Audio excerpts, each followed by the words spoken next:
Kasparas Jakucionis is going to be the best player on next year's Illini's basketball team. Locked on Illini, let's go.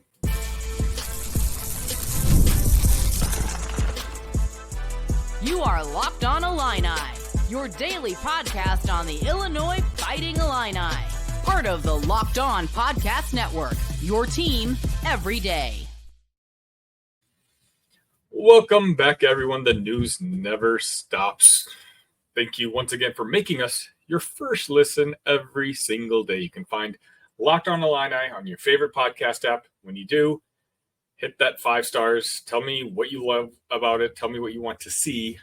You can find us on YouTube, Locked on Podcast Network, Locked on Illini. Some of you are watching me right now. Just let me know in the comment section who you think is going to be your guy on next year's basketball team.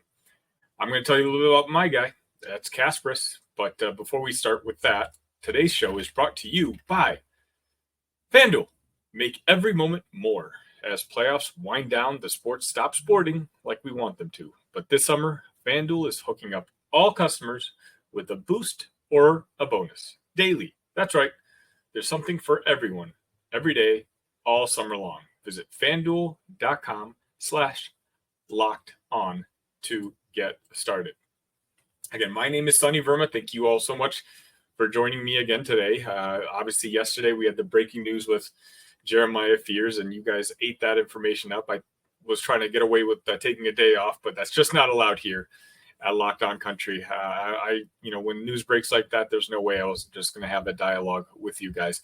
I don't have any real updates. No teams have jumped out for me. The only one I can think of off the top of my head is Providence. Providence is a team that was one of his finalists when he ultimately committed to the Illini. And I feel like that's the type of program that would absolutely be open to reclassification from a player of Jeremiah's caliber. So I will keep you in the loop on that. If I hear anything, you're going to hear about it shortly thereafter. And if that's what you like, again, please share these videos with your friends. Share with your group chats, your buddies from college. The Illini, I want to show folks that people out there want Illini content. And just remember, I'm the only one doing it daily for you. Someone else throwing out content seemingly a couple times a week now is the Illini men's basketball social media team. And most of you know what I'm talking about. They released a video over the weekend about a minute and a half long, and they just showed a bunch of the newbies on the team. Well, I guess, when you have 9 new players, everyone is considered a newbie. But we just got a glimpse of their open practice and the guys going up against each other. And, a lot of these kids are looking good. Ty Rogers, another one, is throwing turnaround fadeaways and scoring those baskets. I mean, if he's able to make a turnaround jumper, you're talking about a guy who's going to average 12 to 14 points next year. And with everything else he does, you're talking about a guy who could be an all Big Ten player. We all see it. We're all hoping for it. He's such an easy guy to root for. Of course, he just has to figure out how to keep the defense honest on the other end. We saw Dre Gibbs Lawhorn take it to the basket. We saw Ben Hummerkaus made an appearance. But there's one guy who jumped out at me the same way his tape jumped out at me about a month ago when this show started. And that's Kasparas Jakucionis. I do want to give a special shout out to one of my favorite Twitter accounts, Hooper Informatics. He's great when it comes to Illini content and Bulls content, both of whom I'm a fan of. So one of my favorite accounts on Twitter, and he kind of dissected the open practice. And he pointed out this was simply just KJ's performance from the video. We saw him do a pull-up 3. We saw him pass to a cutter, pass to a roller, a step-back 3, pass to open shooter, rejecting screen for a layup, between his legs backward transition pass, and a turnaround fadeaway J. Now, obviously, this is not even a kid who was on my radar a month and a half ago. We were all about Igor Danim and his sky high potential. He was showing up in mock drafts in the top 10, I believe it was. And you just kind of saw what he was doing on the basketball court. And you're like, yeah, that's the guy I want.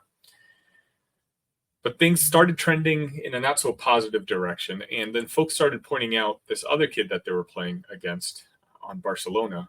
And that's Kasparas, who in head-to-head battles was putting up better numbers than Danim was clearly, at least on those days, the better player and better performer.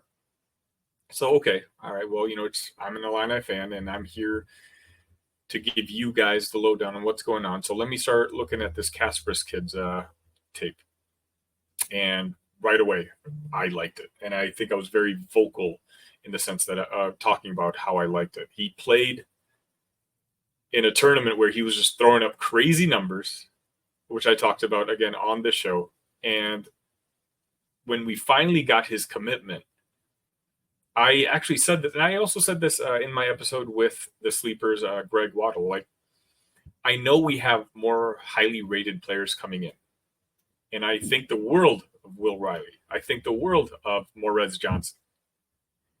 I think Kasparas is going to be the best newcomer on next year's basketball team. And maybe I'm just drinking the Kool-Aid right now, watching these clips, which are obviously not telling the whole story. We're going to be seeing the Illinois men's basketball team show us just the positives of what's going on at these practices. But Kasparas is 6'5", 200 pounds. His physique is already there to play meaningful minutes in the Big Ten. And keep in mind, he's been going up against adults already, and he's just a teenager. He's not going to be an easy pushover. The physicalness of our conference, which might intimidate a lot of players, is not going to faze him. He's a playmaker.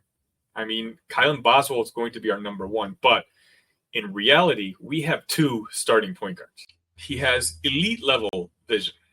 I don't know how to describe it, but if you watch a lot of basketball, you know that there's some guys that just have a feel for the game. They know where their teammates are supposed to go, and it may not even be a set play. They just understand the flow of the game, and they put their teammates in the right spots to succeed. And Kasparas is one of those guys who I think is going to be the main reason. The more and more I think about next season, the more and more optimistic I get to what our ceiling might be. I think Kasparas being on the floor is going to single-handedly elevate some of the other players that are going to be playing alongside with him. I don't envy Brad Underwood right now because I'm almost talking out of two sides of my mouth because we know Kylan Boswell is going to be the starting one. Well, then, at the two position, and now I know Brad Underwood for the most part plays positionless basketball, but I hope you understand, for the sake of dialogue, what I'm trying to say. You figure you have Will Riley. Why is a guy like Will Riley, a 5-star, who probably cost a pretty penny, who probably plans on being a one and done, come to a program if he wasn't pretty much promised a starting position? You have KJ, who I'm already sitting here raving about. You have a guy like Ty Rodgers. You have Trey White at the 3 positions. That's a lot of talent that we're going to have to figure out who's the guy that's going to start at 2. My thinking originally was, okay, let's bring Kasparas off the bench. Let's put Will Riley at number 2, Ty Rodgers at the number 3. Just, you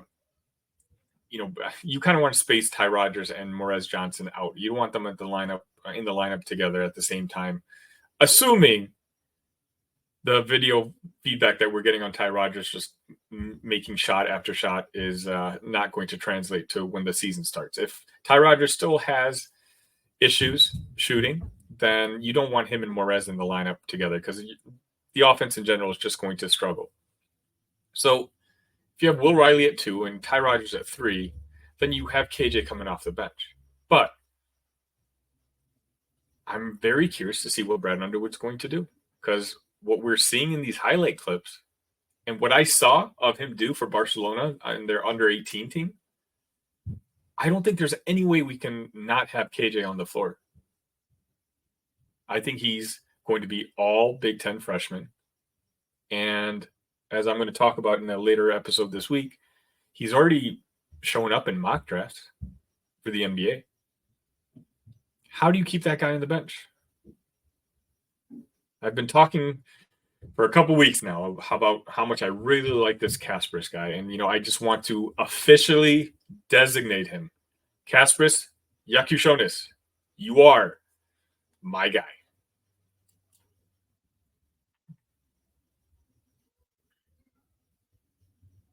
I love sports. I love them so much. I never want them to stop. But as the playoffs wind down, we get fewer games and the sports aren't sportsing like I want them to. But FanDuel lets me keep the sports going whenever I want. All I have to do is open the app and dream up bets anytime I'm in the mood. And this summer, FanDuel is hooking up all customers with a boost or a bonus daily. That's right, there's something for everyone, every day, all summer long. So head on over to FanDuel.com/lockedon and start making the most of your summer. FanDuel, official sports betting partner of Major League Baseball.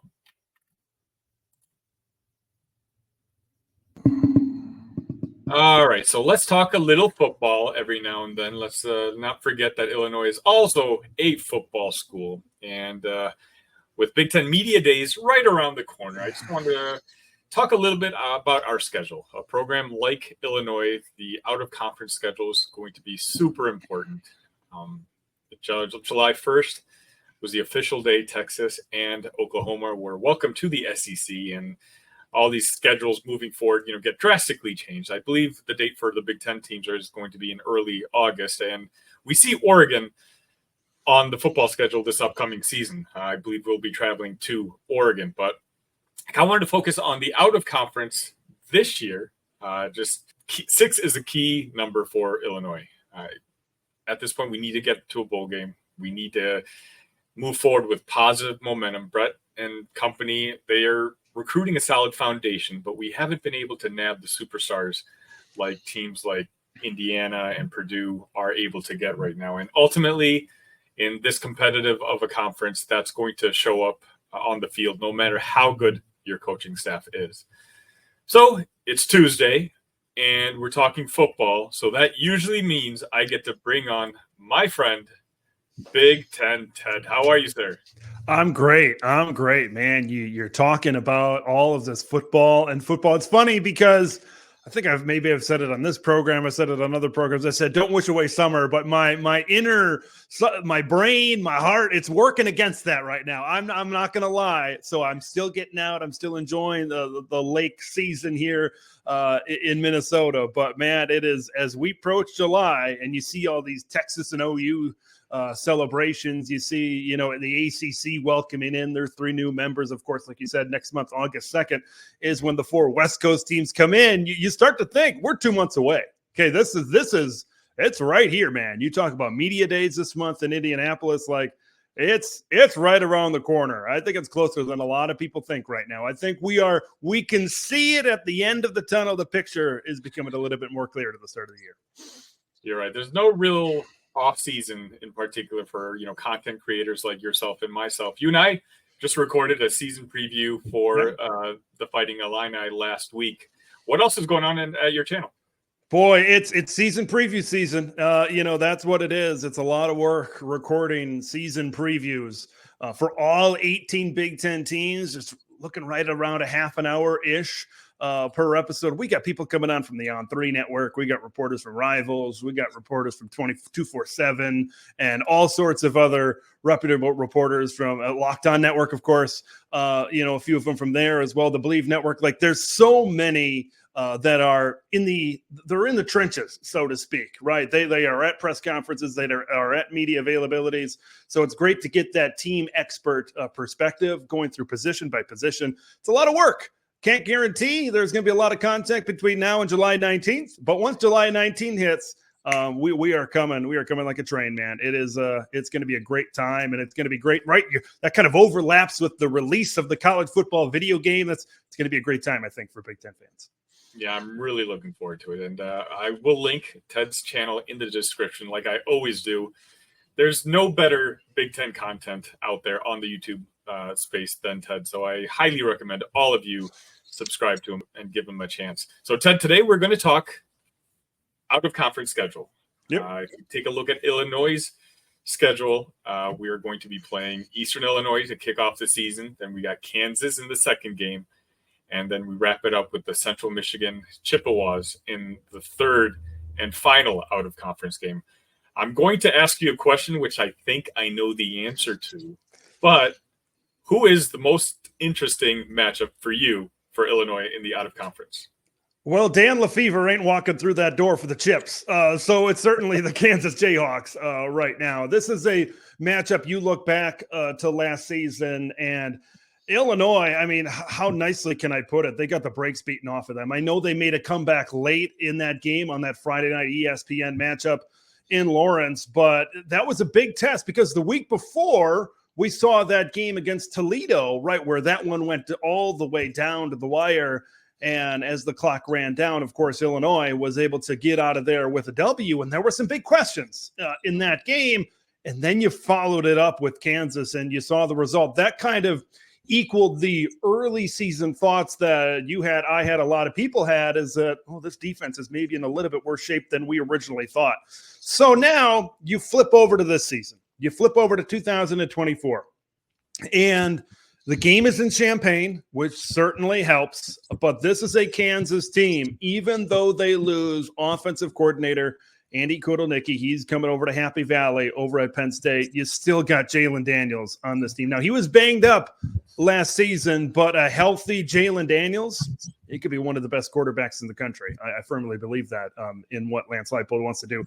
Devin Neal comes back as well. He rushed for over 1,200 yards and 16 touchdowns. That combination, this is still, even without Andy, Lance is still going to put together a great offense. Okay, I have no doubt about this. So you really break this matchup down. And why is this so important? Because Illinois' best season under Brett Bielema, it was their defense. It was Ryan Walters, Kevin Kane. We know those guys are in West Lafayette now. But you look at, that's what that team was built upon.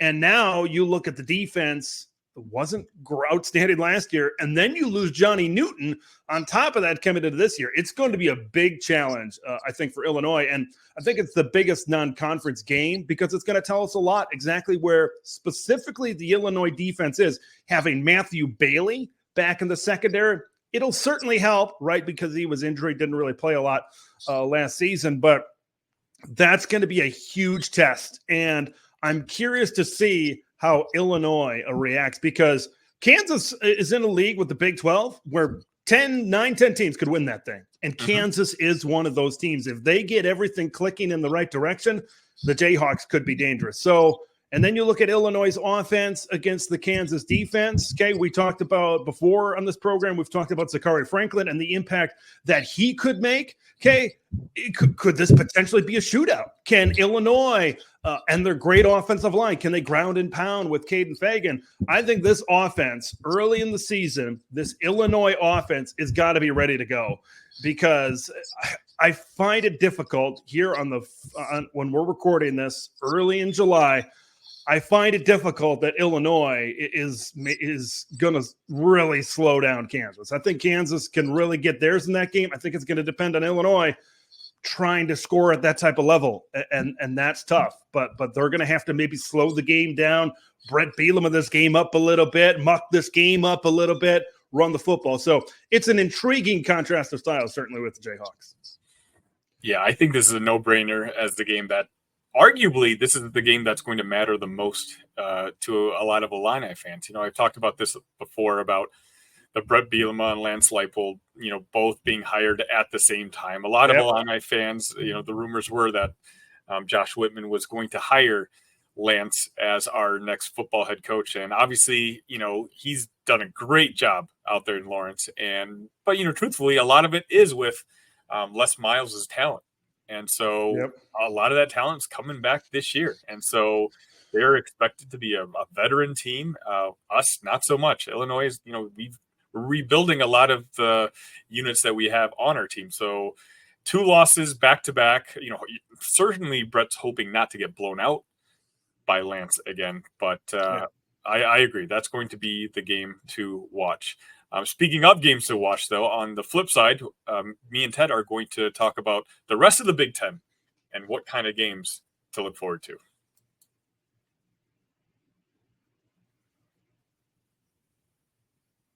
Are you watching Fox Sports or ESPN on your TV all day? Have to turn down the volume with all that shouting?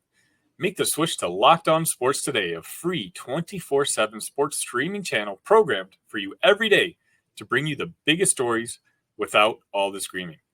Locked On Sports today brings you can't-miss analysis, opinions, and news, streaming 24/7 on YouTube or the free Amazon Fire TV channels app, part of the Locked On Podcast Network. Your team every day.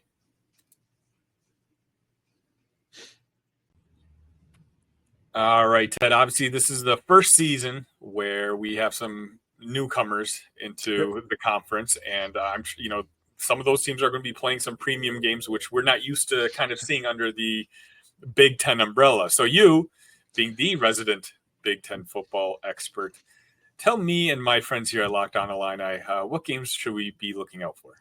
Oh, there are so many. It is a stacked non-conference schedule for the Big Ten Conference. We already covered one of those with Illinois and Kansas.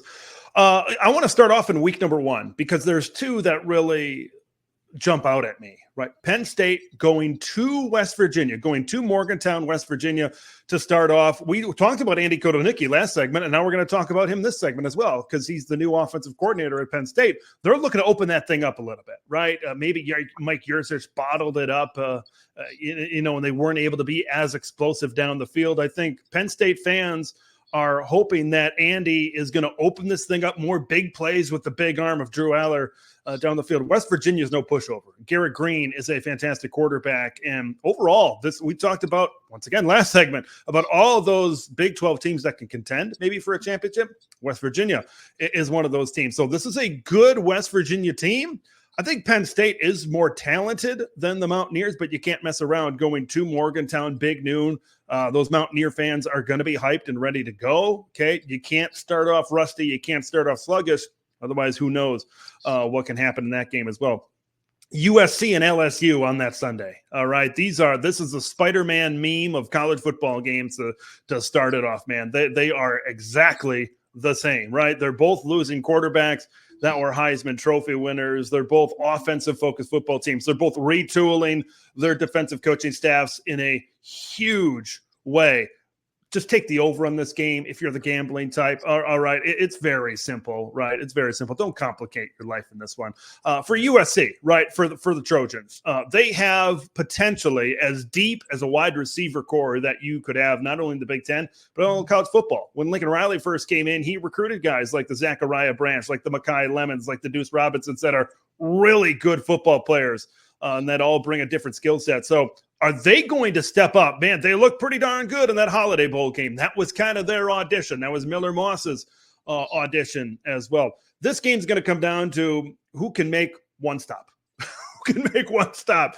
I like USC secondary. I think they've improved a lot, bringing Kamari Ramsey and John Humphrey over from UCLA. Of course, the current DC now at USC was at UCLA. That's Danton Lynn over there as well. But we're going to see what both of these offenses are about. And USC, we just can't have a repeat of, that Alabama game a few years ago, right, where they just got absolutely annihilated and blown off the field, right? If they lose, it's fine, but they need to be able to have that confidence defensively right out of the gate that at least they can hang with some of these really good football teams as well. I look down the schedule. Michigan and Texas is a huge one for the defending national champion Michigan Wolverines. Texas is a team that can win a national title this year with what they have in Quinn Ewers. Of course, they went to the playoff last year and came oh so close against Washington in that Sugar Bowl last season. I'm so curious of what Michigan looks like because they could have the best defense in the country, and we know what Texas can do on the offensive side. We know how explosive a Sark offense can be, so that's a contrast of styles. That's a matchup I'm certainly looking forward to as well with the Wolverines. Of course, the big question for Michigan, what does their quarterback situation look like? What is it Alex Orji? Is it Jack Tuttle coming off of an injury? What about Davis Warren, who threw the ball really well in the spring game? So that's what I'm curious of because that I think is going to be the deciding factor in this football game. Okay, if Michigan can have some sort of a pass and they can move the football and establish some balance, I think they could have a chance to knock off Texas in this game. But if they don't have much of a throw game, Texas is easily going to load the box and against maybe a one-dimensional Michigan team, and that could be that in the end as well. Wisconsin and Alabama. All right, I'm going to try to be as unbiased as I can with this one, being a Wisconsinite by birth and a Badger fan. But this is a tremendous opportunity for the Badgers. I've been saying it all offseason long. If you're going to get Alabama, get them after Nick Saban retires, get them early in the season, and get them at home. Check all three boxes for Wisconsin in that big noon game. Tyler Van Dyke, that's what it comes down to for the Badgers. I know they got a tough schedule. Okay, I've been saying this a few times this offseason as well, as this talent-wise might be an 8-4, 9-3 team, but schedule-wise, they could be a 6-6 or 7-5 type of football team. That's what happens when you get super conferences, right? You play a lot more difficult teams, and the Wisconsins and the Illinois of the world kind of take on the brunt of that. So that's going to be a big challenge for Wisconsin. We'll see. We'll see exactly how Jalen Milroe and Kalen DeBoer, if they're on the same page at that point in time. Rumors out of Tuscaloosa, the talk out of Tuscaloosa is that is ahead of schedule right now. But we'll see. Badgers expected to be improved on the defensive side of the ball. If Wisconsin, maybe a team that a lot of people have forgotten about, 6-6, 7-5 regular season-wise the last few years, okay, maybe people have this is not the 8, 9, 10 win Wisconsin. They kind of push them down a tier or two. That's going to get people's attention. And that's going to maybe, say, yeah, Luke Fickell is here to play, and he's here to play right here and right now as well. The last one I'll really wrap up with is Nebraska and Colorado. Oh my gosh, can you hear that? Is the hype train coming through, man? And I'm not talking about just Colorado. Okay, this is hype city. No matter who wins this game, you're going to be hearing about that team, Huskers or Buffs, all of the next week. All right, so Nebraska has lost 3 consecutive games to the Colorado Buffaloes. They've been hearing all of this thing about what happened last year, about how they couldn't hang on to the football, about how undisciplined they were on the offensive side. You just go out and maybe get the most talented quarterback that you've ever had, arm talent that you've ever had, right, at your respective school, coming in over there to Nebraska. Colorado's a team have done a little bit of digging. It seems like they've gotten a little bit better up front on the offensive line. That's going to be a fantastic challenge, though, for them with that Husker defensive line with guys like Nash Hutmaker and Ty Robinson and Jamari Butler, Cameron Lenhart, and others coming off that D-line up front. So this is a lot of these matchups, besides USC and LSU, a lot of contrast of styles, because I think you have a Nebraska team, even though they have that great true freshman quarterback, they're going to look to be physical, because I think they look at both sides of the lines for Colorado and they see that they can certainly take advantage of that. Matt Rule says, hey, I want to be physical. I want to be a Big Ten program. I want to be able to run the football, right? And that's going to make life a little bit easier for Dylan Raiola, kind of easing into college football as well. So can Nebraska establish that physicality, or is Colorado going to be able to do what they did last year and throw the football around the yard? We're going to be able to tell a lot about these Big Ten teams very, very early in the season. We're going to tell if some of them are pretenders or contenders, that's for sure. I think that Nebraska-Colorado game, that's one game that the fan bases want so bad. I think Nebraska fans, if they could put 60 on Colorado, they want to put up 60 on Colorado. They don't want to take the foot off the gas at all. Obviously with the whole Dion hiring, things have gotten a little more popular and escalated when it comes to Colorado rankings. Obviously, this past week, some of their rankings showed up in the top 25 when you're talking about their offensive and defensive units. And a lot of people aren't happy with that, but that's just what comes with Deion Sanders. Yeah, that's I hear you. This is a rivalry going back to their Big 8 days and their Big 12 days to begin with. Before it was Iowa on Black Friday, it was Colorado for so many years. And so you got that history already built in. And then you factor in what happened last year, all the stuff that happened on the field, the talk that happened off the field as well. This game's going to be a Big Ten Saturday night on NBC in front of a raucous crowd at Memorial Stadium. I think that could be a big factor. All right. A night game in Lincoln. That is going to be no easy environment for Shedeur and that whole offense to be able to step into and move the ball against maybe a top 10 to 15 defense in the country. That's going to be a big challenge for them. But I agree with you. If this thing is 35-7, they're not going to be coasted. They're going to keep on going. There's a rivalry history to this. There's some off the field things that happened last year to this as well. I'm not saying it's in the same group or both teams are in the same group, but look what Oregon did last year. And look, they heard all the talk and all the talk and all the talk about Colorado and not about them. And look how good they were. I could see if Nebraska is just manhandling them up front, they're not going to stop in the third quarter. They're not going to stop in the fourth quarter. I think a lot of people in Big Ten country want that to happen. They want to see them play that Big Ten physical style of play and just take on Colorado. So, and it'll be very interesting because a lot of people think what's going to happen if Colorado beats Nebraska and keeps on winning? What happens if Nebraska wins? What happens if Dylan Raiola lights it up and he outperforms Shedeur Sanders, who's supposed to be the top pick in this NFL draft? Like, there's a lot of things about this game specifically not a lot of people are talking about on the Nebraska side of things, because and Colorado plays North Dakota State the very first week of the season. Okay, having covered and been in those press conferences and media availabilities in Fargo for 2 years, they're going to be banged up after that football game. Okay, they're probably going to win because they got more speed, talent, whatever, but they're going to be banged up. And then you got to go against another tough and physical team like the Nebraska Cornhuskers. Yeah, that doesn't do them any favor. Nebraska got a little bit of a warm-up against UTEP, so I think that plays into their favor as well. So many things about this seem to favor the Huskers for me.